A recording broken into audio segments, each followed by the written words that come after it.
Picks 13 through 18 might be the El Dorado of the 2026 NBA draft. Let's lock in and find out why. You are Locked On NBA Draft with no ceilings. Your daily podcast on the future stars of the NBA. Part of the Locked On Podcast Network. Your team every day.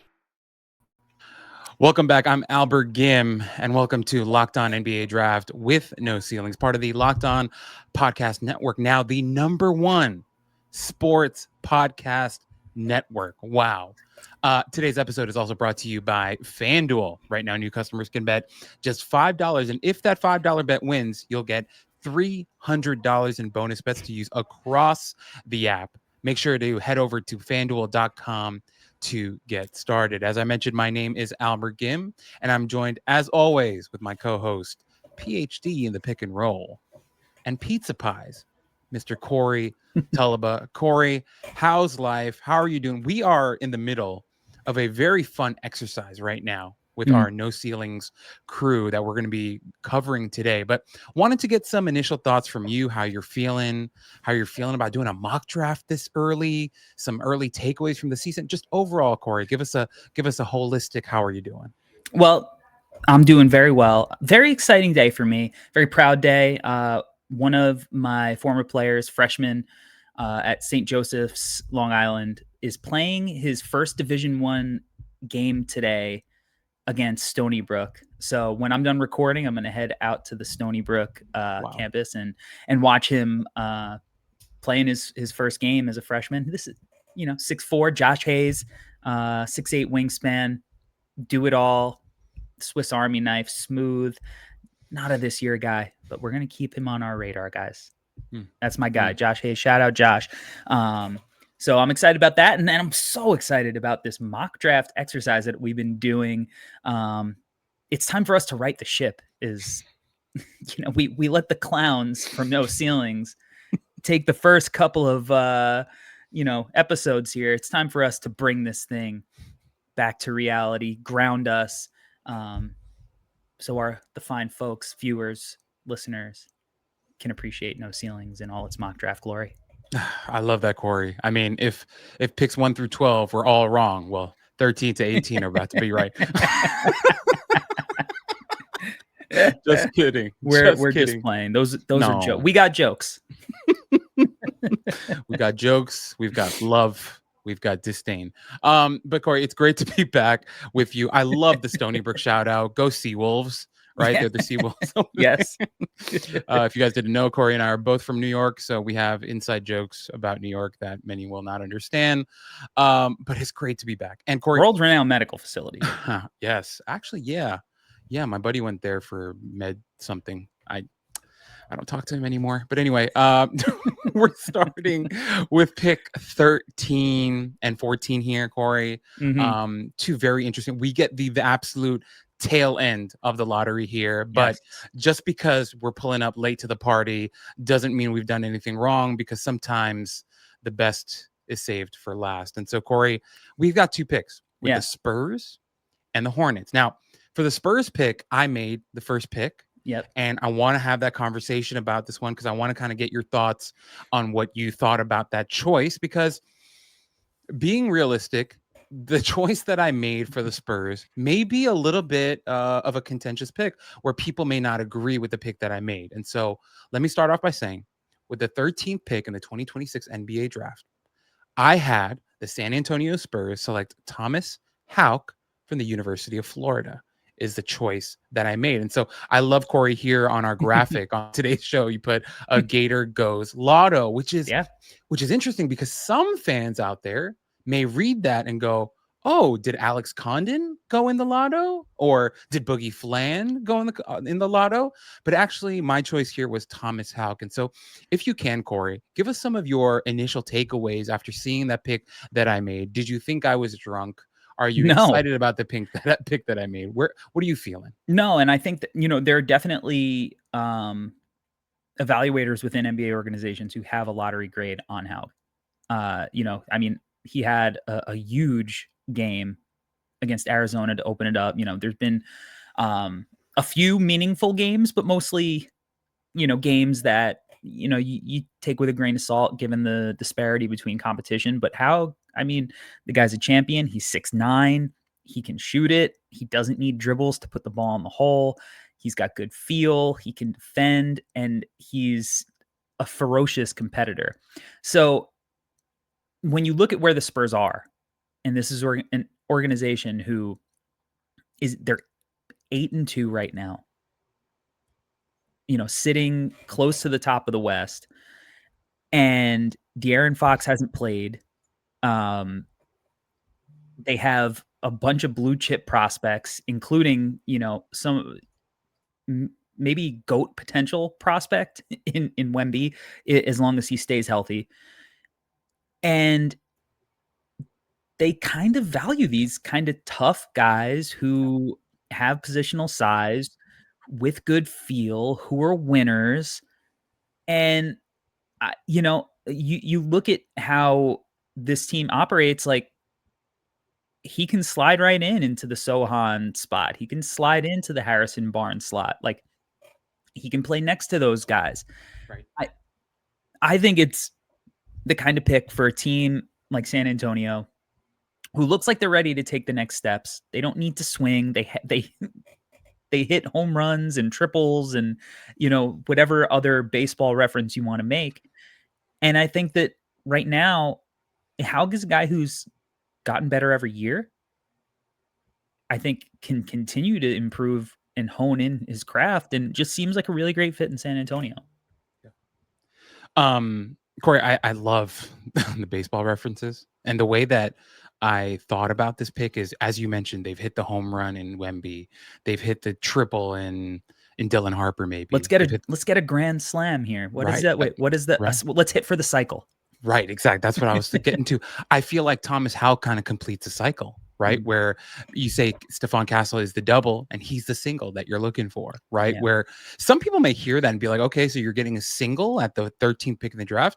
And my answer is, not all singles are equal, right? And I think that's true. Haugh may not be a superstar, but like you love to say, Corey, he may be a superstar in his role. There's runners on base here. He's going to, correct. It could be a 2-run single here to win the game, right? And I kind of want to share a little bit of my rationale, right? So as you mentioned, Corey, the Spurs are 8-2 to start the season, coming off of a huge win the other night against the Chicago Bulls, where Wemby really got to stretch, show off his muscles and kind of go crazy.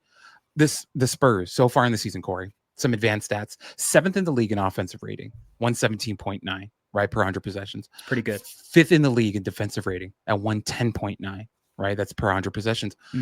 I think a team that is really starting to show that they're serious about wanting to be a winning franchise, right? And they've made a lot of big bets in terms of getting a guy like De'Aaron Fox, but also with what they've done in the draft, right? And I think getting a guy like Thomas Haugh kind of plugs a lot of holes by just grabbing one guy, right? He's going to be, as you mentioned, he's going to be a guy who's going to be able to play next to all of the star players on your team and never really demand anything. The way that I thought about it, Corey, is if we think about the 90s Bulls and we think about Jordan and Pippen, the third guy you usually think about is either Tony Kukoc or a Dennis Rodman, right? And I think of Haugh as being maybe like a Dennis Rodman type of player. And I don't mean in terms of like one-for-one skill set, but in terms of the value that he brings by doing so many things other than what the star players need to do, right? He's going to be an incredible and versatile defender.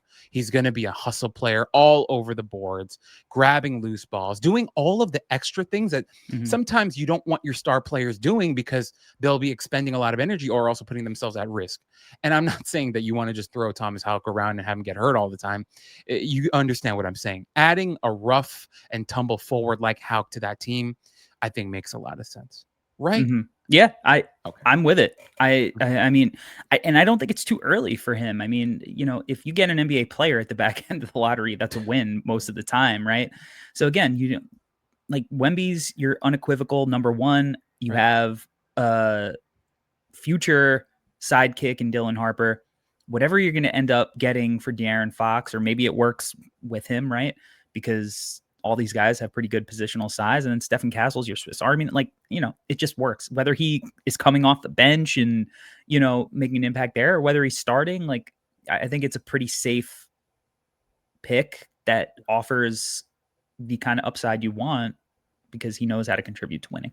Yeah, absolutely. And with that in mind, Corey, the Hornets were on the clock, and you took Tounde Yessoufou from Baylor. And Corey, before I send it over to you, I just want to say you and I both have him very high on our big boards. And so for the Hornets here at the end of the lottery to get a guy that you and I both have ranked as a top 10 guy, top 8 guy, I think it seems to be incredible value. So if you can, Corey, talk to us a little bit about your rationale about taking him and the type of value that Charlotte would be getting here at the 14th pick.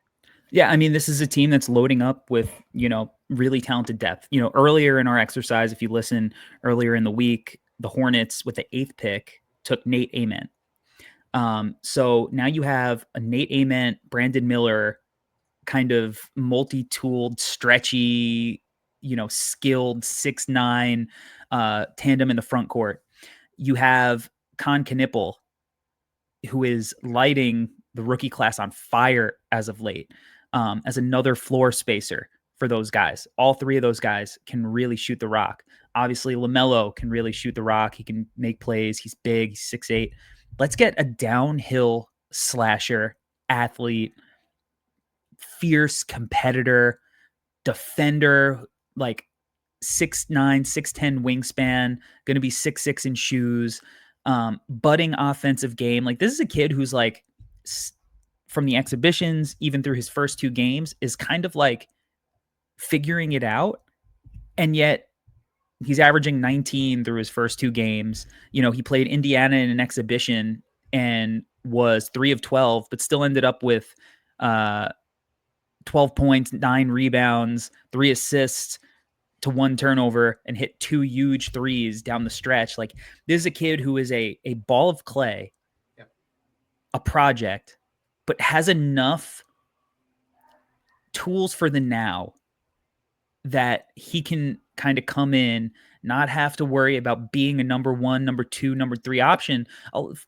Some of the same reasons with Haugh, just a younger kid who's maybe got a higher ceiling, quote unquote, because maybe he's got some more shot creation to him, won't have to worry about playmaking. That's something he's still figuring out. He's just going to be able to go in and kind of be a guy who can help continually build this positive culture that the Hornets are trying to cultivate. And I think at this point of the draft, it's kind of a no-brainer for that franchise. Yeah, no, absolutely, Corey. The way that I look at Tounde right now, he kind of feels like a high floor, high ceiling guy. Yeah, to your point, Corey, even if, I think there are outcomes where he has a lower floor, but sure. I agree. I think it's his floor is higher than maybe it might appear.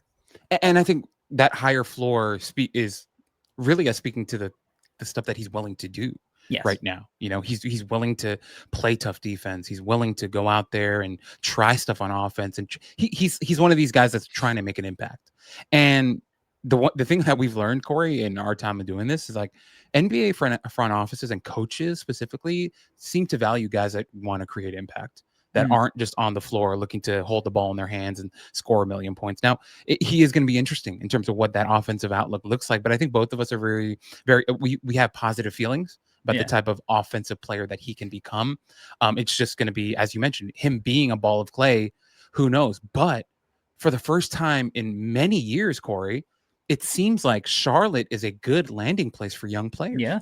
It really does. The narrative has great shifted. Foundation. Right. And we've got a lot of good young players there who are playing well and buying into the brand and the style of ball that they're trying to play there in Charlotte. I think it's a very, very interesting pick. And once again, I think you and I will agree, this seems to be really good value at the 14th pick for Charlotte to get a guy like this that is, may end up being one of the best players in this class. And so I think it's incredible value. And that's going to wrap the lottery portion of this. But after the break, we're going to get into a couple other picks after this that might be getting you just as excited. The NBA is back. And there's no better place to get in on the action than FanDuel, the official sports betting partner of the NBA. Even if you miss the start of the game or want to ride the hot hand, FanDuel has live bets on everything from who will score next to fourth quarter comebacks. Plus, you can even combine your live bets into a same game parlay for a shot at an even bigger payout. It keeps every game exciting, especially when your team's making that late push. Right now, FanDuel is giving new customers $300 in bonus bets. All you have to do is make a $5 bet. And if that $5 bet hits, you're going to get $300 in bonus bets to use across the app. So make sure to head over to FanDuel.com to sign up and play your game with FanDuel, the official sports betting partner of the NBA. We're also sponsored today by Built. Nobody really likes paying rent, but if you must, you might as well get something for it. That's where Built comes in. Built is changing the game by turning your rent payment into real rewards you can actually use. When you pay rent through Built, you earn flexible points that can be redeemed towards hundreds of hotels and airlines, maybe even a future rent payment, your next Lyft ride, and even more. But Built isn't just about rent. It's about rewarding you around your entire neighborhood. We personally actually use Built. This is a great moment for us to be sponsored by Built because my wife and I, we use Built for our apartment, for the rent. We use the Built card every single month and we're stacking our points and we're hoping to use that maybe for a Euro trip next year or something, right? Turn your rent into rewards and start earning points around your neighborhood by going to joinbuilt.com/lockedonnba. That's joinbilt.com/lockedonnba. Make sure to use that link so they know that we sent you. All right, Corey, we're back for picks 15 and 16. We're just out of the lottery now. And I made the pick for the Warriors. Yes. And for the Golden State Warriors, I decided to go with a guy who, once again, is a guy that is very high on both of our boards, but he hasn't had the start to the season that he's wanted because he's been hurt. Yes. Now, when he comes back from injury, I believe that he will be able to play himself into a conversation where he'll be talked about at higher picks than this. With that in mind, and with the Golden State Warriors specifically now being in what do you call this? Maybe in a semi-transition, right? Their older players are genuinely old now, but they're still playing well. They've got some young blood mixed in, especially this year. Will Richard playing well for them. They've got some stuff going on, right, in Golden State. But just kind of going over, I made the pick of Braylon Mullins, right? The guard/wing from UConn, who once again hasn't been able to play yet because of injury. But my rationale for it was you bring in a guy who can then potentially maybe be the next chapter of the Splash Brothers. Maybe a guy who brings in that type of perimeter outside scoring ability with a strong floor game, a guy who plays with a lot of intelligence and grit, can do a lot of different things for you on the floor. He may be billed as just a shooter, but he can do much more than that type of player is my rationale with Braylon Mullins. Wanted to get your thoughts, Corey, on the pick of Braylon Mullins to the Warriors. Yeah, I mean, it's a perfect marriage between prospect and team. I mean, you know, Braylon Mullins is not just a stand in the corner, shoot it guy. He is a run off screens, like cause chaos with his off ball movement kind of shooter. And then on top of it, he's got some bounce. You know, he had 22 dunks, I think it was, in his AAU season, which is quite a bit, especially for somebody who you look at as a shooter. He's somebody who I think is going to defend, and he's tough. And there's a grittiness to the way he plays. He's a competitor. He leads to winning. And I think that, you know, if you look at the way that UConn plays and you look at the way that Golden State plays, like there are some parallels there too with, you know, constant screening from every position and movement and unselfishness, right? So to me, it makes all the sense in the world. And, you know, he's somebody I had considered even for the Hornets, a pick before, but man, perfect for the Warriors. Yeah, no, absolutely, Corey. I'm really excited about that pick just because, once again, like to your point, right, the system he's coming into from where he's playing right now, and just with the coaching staff being, you know, Steve Kerr and that group and what they'll be able to help him develop into, I think is great. So love that one. At 16, the Raptors, and you took Chris Cenac Jr. from Houston. Corey, talk to us about this pick. Well, you know, there's not like a ton of true depth in the Raptors front court. Jakob Poeltl is a fantastic starting center in this league, but he's not necessarily somebody that you look at and you go, all right, well, our center position is set for the next 10 years, right? Like, this is a guy who, even if you put him on the trade market, is going to get great value. So you take somebody who may be a little bit more of a project, but has a sky high ceiling because he's 6'11" with like a 7'4" wingspan, versatile defender who's learning in the best possible ecosystem at Houston this year. And then if you look at it from a perspective of how does this guy fit our roster in the future, you have Colin Murray-Boyles and Chris Cenac, and you have the potential to be the best defensive, well, Wemby exists, but the best defensive pairing from a front court in those two guys who are both versatile enough to guard up and down the front court spectrum. And then their skill sets kind of are perfect for each other, because while Colin Murray-Boyles has expanded his range a little bit early on this season in the pros, where he's taking more threes, that's not what he's known for, right? This is a guy who is face up, attack the rim, get the ball on the block. And Cenac is a guy who is more of an outside in kind of player. So they also complement each other if you're looking just from their young front court core.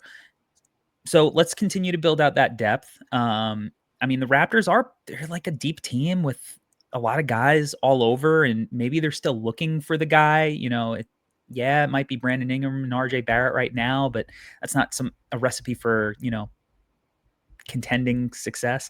So they're still searching, they're still building. And what's interesting is this is going to be the first pick for a new front office now that Masai has exited. So we don't know stylistically what it is they were looking for, but I think that if you look at a 5-star with great measurables and a lot of skill, raw talent, I think he's probably the best prospect left on the board. And he just so happens to also make sense, I think, with where the Raptors are at in their roster construction. Yeah. Toronto's been one of the surprises this season in terms of how they've been playing. They've been playing pretty well. I think better than a lot of people expected is the main point here. And the thing is, even if we get into like advanced stuff, like 12th in offensive rating, 16th in defensive rating, right? And that's where Chris Cenac can come in and be a part of that change or part of that growth, right? And making them a little bit more of a solid defensive team. Now, also, like Corey, I think you and I both agree on this. Like, Cenac also is like a little bit of a raw player too. And even in the system that he's in with Houston, there's still going to be room for him to grow. And so going to a team like the Raptors, who, even with all the money that they've spent, I don't think they're looking at being title contenders this season or next. Who knows? Maybe they feel differently. But I feel like bringing in a guy like Cenac to grow with them, feels like a nice choice. Yeah. So with that in mind, we're going to make our last two picks, Corey. Yes. And we're going to get into those picks right after this break. If you're still overpaying for wireless, it's time to say yes to saying no. At Mint Mobile, their favorite word is no. No contracts, no monthly bills, no overages, no hidden fees, no BS. I said yes to making the switch and getting premium wireless for just $15 a month. Mint makes it simple. All plans come with high-speed data and unlimited talk and text delivered on the nation's largest 5G network. You can bring your own phone and keep your same number and contacts. Upfront payment of, if you're ready to say yes or say yes to saying no, make the switch at mintmobile.com/lockedonnba. That's mintmobile.com/lockedonnba. Upfront payment of $45 is required, equivalent to $15 a month. Limited time new customers offer for first 3 months only. Speeds may slow above 35 gigabytes on unlimited plan. Taxes and fees extra. See Mint Mobile for details. All right, Corey, we are back, and we're back with your hometown Bulls. Now, man, usually we would have you make this choice for your Chicago Bulls, but you know what? It just the stars didn't align this time, and I made a choice. But I think I made a choice that is pretty aligned with how the Chicago Bulls view the NBA draft. Yeah. With the 17th pick in the 2026 NBA draft, I had the Chicago Bulls via the Portland Trailblazers selecting Dame Sarr from the University of Duke. Really quickly, all I'm going to say, Corey, is I think he's a Bullsy pick. Yeah. He's long, athletic, not a rock solid shooter right yet. But you're hoping that because he's long, athletic, and plays really, really hard, that if he could just put the shooting together, he's going to be a great player for you guys. And that seems to be the strategy you guys have been going with for some time now, whether it's Julian Phillips or Patrick Williams, or the list goes on and on. Dalen Terry, right? But also Matas Buzelis, who's been playing very, Patrick very well. Williams. Right. So that was my pick with Dame Sarr. Any thoughts on the Dame Sarr pick, Corey? Yeah, I mean, I love Dame as a prospect. I don't know if he's going to hit his ceiling and become the player that I think he's capable of becoming based on his physical tools. But we saw him up close at the Nike Hoop Summit, and we saw his competitiveness. We saw, the defensive tools. We saw the improvement in his shooting. He was a big part of helping that world team compete and bring the U.S. to overtime. He was one of the leaders on that squad, and he's got a ton of talent. He's in a great situation in Duke. I think he can be somebody who rises above this spot with some solid play at Duke, but he has enough raw tools that he is a guy that, especially the Bulls have multiple picks in with where we're at right now, because if Portland makes the playoffs, the Bulls will get their pick. If you have multiple picks, this seems like the type of swing that the Bulls would certainly take. Overlap be damned. We didn't even mention Noah Senge, who, is not even a part of this early Bulls surge, who was their lottery pick this year. So the Bulls love these guys. They just, Arturas Karnisovas, you can't get enough. Yeah. But specifically with Dame, Corey, I think, like, for our listeners out there, I hope you don't think that we're trying to like dog this pick. Like, we're actually excited about Dame. And I think that's what Corey was trying to, relay. It's just, he's a guy that he's kind of and I don't want to say blank canvas, but a guy there's a lot of potential with him, the type of player that he can be. And there is some nuance to his game too. The more you watch him, the more you understand there is a nuanced aspect to his game, especially on the offensive end of the floor, where he didn't always get to show in his context when he was playing for Barcelona. But now for Duke this year, maybe he's going to be able to show more. And then obviously in the NBA, there's going to be even more opportunity. So we shall see. With that in mind, the last pick that we're making for this episode, Corey, the number 18 pick for the Minnesota Timberwolves, you selected LeBaron Philon. Yeah. And Corey, before I send it to you, I just want to say Philon has been a very, very, very difficult eval for me. And for Philon fans out there, you're probably like, yeah, Albert, it's probably difficult for you because you don't know ball. You're an idiot. Yeah, fair point. You're not wrong, buddy, whoever you are. With Philon, he's just never been like my exact cup of tea, just because I understand he's got skills and he's a very dynamic offensive player who can really get ripping downhill, can really create for others. Really great passer with anticipation and touch and vision, all this stuff. It's just I never believed in the outside shot with him. And I like guys who can shoot the ball well, usually, not always, usually, but it's been a tricky one. Then I watched this past weekend, and he looked pretty damn good. Yeah. And so now I'm kind of like, okay, Albert, maybe you need to pump the brakes and reevaluate. So, Corey, if you can talk to us about this pick, especially like the fit with the Timberwolves with LeBaron Philon. Yeah, I mean, I had a lot of the same reservations that you had. And, I remember, I don't remember exactly when we had the conversation, but you had mentioned, like, I get Elfrid Payton vibes, and that's scary. And, from one perspective, yes, because this is a guy who had a lot of hype during his draft year and didn't quite live up to it. But at the same time, he had a very long NBA career. So it's not like he was a bust by any means. Delon Wright was a guy I couldn't get out of my head. Like there are these kind of point guards. But I was in the building at Madison Square Garden for this game against St. John's. And that St. John's defense, even though Alabama lit them up, the pace that they play at, the spacing, they just make things so hard. Like St. John's got dogs on defense. Like these dudes can really defend, and Philon lit them up.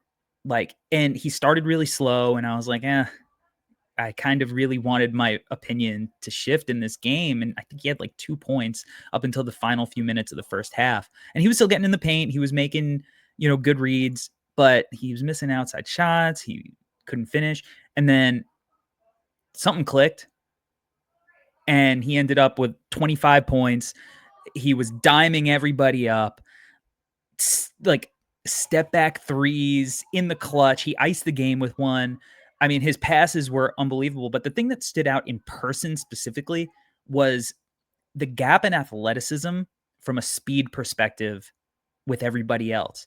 And he wasn't just like, I'm going to get to the rim quicker than everybody, and that's why I'm finishing. It was a controlled rhythm that he played at where he was able to accelerate so quickly, but then transition into such smooth decelerations, and it really bugged like the help defense's timing up. And then he was able to move, and he was just very, very impressive in person. And like, you know, it's something to continue to monitor, because I do think he needs to prove that the shooting leap, and it's not like he was a terrible shooter last year, but if he's going to be somebody who plays as a primary with the ball in his hands a lot, you know, he needs to prove it a little bit over a longer stretch of games. But if you look at the Timberwolves, right, Mike Conley's kind of on the back end. Yes, they have Rob Dillingham. You know, he's playing sporadically. When he's on, it looks great. If he's not, what does he offer? Like, Fineland's the kind of guy who, even if he's not hitting shots, like, he's still going to be getting into the lane, getting guys involved, defending. He was impressive, and I think he'd be a really good fit in Minnesota. I think he would, you know, fit into that culture with Anthony Edwards. You know, I think he's got some dog in him. So you know, he's somebody who he swayed me. The switch flipped for me with Fineland. I think he's the goods. Yeah. No, I love that, Corey. And, you know, this is a Minnesota team who they're kind of looking for guard help. You know, Mike Conley's getting older, and then they're not, I don't know how they feel about Rob Dillingham. Like Dante DiVincenzo can't be your point guard. Correct. I love Dante. I love Dante, but he cannot. But with that in mind, Corey, we're wrapping here. 18 picks. We've had some fun, and we'll be back later in the week for picks 25 to 30, I believe. But before we go, just want to thank our listeners, as always, for making us your first listen of the day. And thanks for getting us to be the #1 sports podcast network. Incredible stuff. My name's Albert. He's Corey. Talk to you guys soon.